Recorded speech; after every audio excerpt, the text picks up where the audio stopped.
আপনারা জানেন যে 17 তারিখে ঐকমত্য কমিশনের উদ্যোগে পার্টিসিপেটরি সকল রাজনৈতিক দলকে দাওয়াত দিয়ে এর সমাপনী যে সিগনেচার করা ঐকমত্য আমাদের যে চার্টারের উপরে সেই অনুষ্ঠানটি হবে।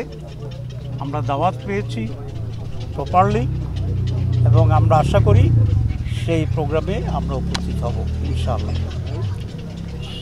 আজকে আমরা কয়েকটি বিষয়ের উপরে আমাদের পক্ষ থেকে জনাব মতিউর রহমান আকন কিছু বিষয়কে তুলে ধরেছে।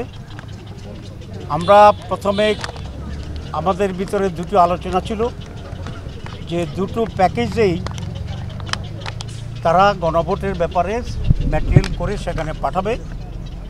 আমরা বলেছি না, এটা ঠিক হবে না। আমরা যে সমস্ত বিষয়ে আমরা এক জায়গায় আসছি এবং এনসিসি সিদ্ধান্ত দিয়েছে সেই সবগুলোকে একটা প্যাকেজ করে একটা প্যাকেজের উপরে গণভোট অনুষ্ঠিত হবে। আপনারা জানেন যে বিএনপি শুরু থেকেই গণভোটের ব্যাপারে দ্বিমত পোষণ করছিল,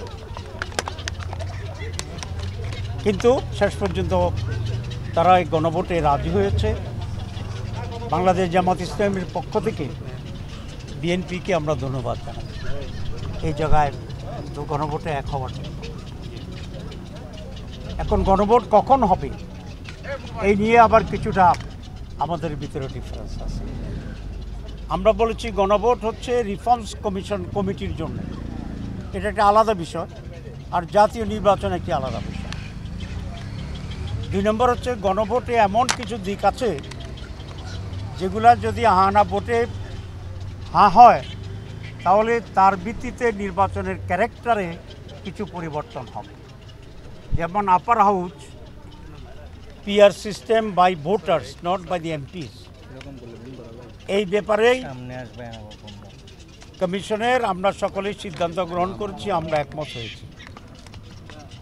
সুতরাং নির্বাচনের আগেই এই সিদ্ধান্ত জনগণের কাছে পৌঁছতে হবে এবং সেই সিদ্ধান্তের আলোকে জাতীয় নির্বাচনে আপার হাউসের ভোট হবে।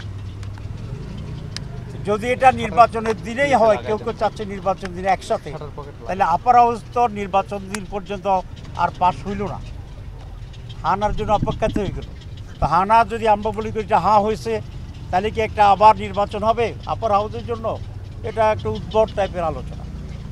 কেউ কেউ বলছেন যে লোয়ার হাউসে যে ভোট পাবো আমরা, যদি হানাতে জয় হয় সেই প্রপোর্শনে আমরা আপার হাউসকে অ্যাকসেপ্ট করে নেব এবং সেভাবে ডিস্ট্রিবিউশন হবে। এখানে বিষয়টা হবে সন্তান জন্মের আগেই কাপড় চোপড় কিনে ফেলার মতো অবস্থা, কারণ যেদিন ভোট হবে সেদিন পর্যন্ত তো আপার হাউস নাই, কিন্তু আপনি আপার হাউসের ভোট দিচ্ছেন। তো সেই জন্য নাই যেটা সেটার উপরে ভোট হয় কী করে? রেট্রোস্পেক্টিভ যদি ইফেক্ট দিতে বলেন তাহলে সাংবিধানিকভাবে এখানে জটিলতা হইতে পারে, কারণ যেটা অস্তিত্ব নয় সেটার উপরে আগে ভোট, যেটা আমরা বলি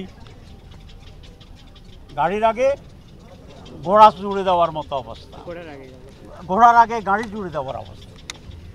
সেই জন্য 2 সমস্যা হবে। একই দিন যদি হয় তাহলে বিএনপির লোকেরা মরিয়া হয়ে চাইবে ধানের শীষের ভোট বাড়ানোর জন্য।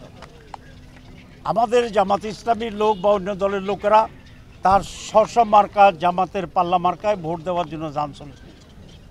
ঐকমত্য কমিশনের ব্যালট আছে কি না এটা দলীয় লোকদের আর মাথায় থাকবে না, কারণ যে কোনোভাবে জিতে হারার প্রশ্ন আছে। আমরা তো ভোট করছি, ইলেকশনের দিন ক্যান্ডিডেটেরও মাথা ঠিক থাকে না, সমর্থক ভোটারদেরও মাথা ঠিক থাকে না। সেই জন্য যেটা হবে যে আইদার ভোট ধানের শীষ পাবে, নয় জামাত পাবে বা অন্য দল যারা তারা পাবে। ঐকমত্য কমিশনের ব্যালট সাথে লইয়া আমাদের বামুনিরা বাড়ি চলে যাবে। ভোট কাস্টিং হানা ভোটে একেবারেই অপ্রতুল হবে, কারণ সেই দিন এটার কোনো গুরুত্বই থাকবে না। আপনি এটা জিতো হাঁ হোক না জিতুক, এটা যারা ভোটার আসবে, প্রার্থী আসবে, কর্মীরা আসবে, এদের এটা কোনো দিন কনসার্ন নেই। আপনারা স্বাক্ষর করছেন কি? সেই জন্যই আমরা বলেছি যে গণভোট আগে হতে হবে। নভেম্বরে আমরা সাজেস্ট করেছি দুইটা গণভোটের নজির আছে, 17 দিন হয়েছে, 21 দিন হয়েছে। নভেম্বরে গণভোট হলে জাতীয় নির্বাচন ফেব্রুয়ারিতে, এটা আমরা চাই। এবং 2.5 মাস তখন সময় থাকবে, দুটি একসাথে প্রস্তুতি চলবে, ইটস পসিবল। সুতরাং এটা আমাদের দাবি। আর ওয়ান প্যাকেজ যেটা আমরা বলেছি ফরহানা ভোট, এই কন্টেন্টস থাকতে হবে, এটা আমরা বলেছি। এবং আমরা যতদূর আমাদেরকে বলা হয়েছে ঐকমত্য কমিশন সেইভাবেই এখন অগ্রসর হচ্ছে। 17 তারিখে আমরা আশা করি যাব।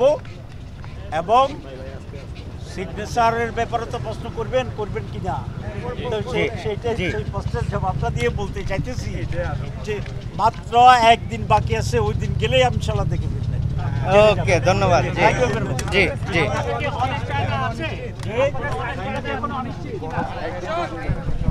এরকম অনিশ্চয়তা আমরা দেখি না। ধন্যবাদ। ভাই বুমকার